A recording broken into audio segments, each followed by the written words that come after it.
Ba't di mo ko kayang pansinin? Pangit ba ko sa iyong paningin? Ano bang meron?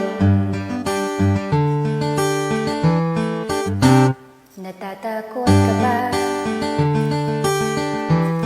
na baka ay masaktan kita?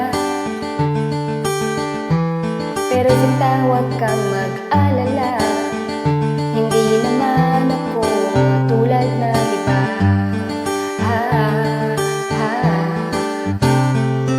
Wala man ako magagarang kotse, wala rin ako perang marami, pero ang kaya kong ibigay ay ang puso ko.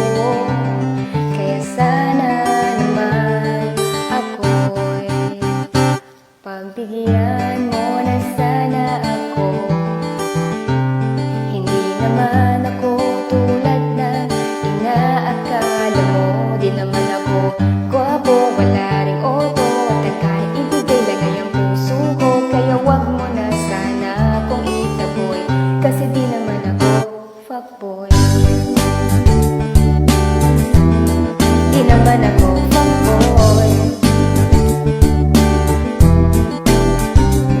Nagsimula ito sa FB nang makita ko larawan mo. Akala ko anghel at nananaginip lang ako, kaya dali-dali at inad na rin kita. Lumipas ang ilang saglit at ako'y inaksept mo na. Laking tuwa, bumilog ang mata, sobra ang saya. Agad akong nandyan sa'yo para mapansin mo na naging magkaibigan tayo. Mabilis ang pangyayari, kaso nga lang hiya nung ang feelings mo sinabi. Sabi ko gusto kita, di nagpaligoy-ligoy pa, kaso lang tumanggi ka. Kasyo may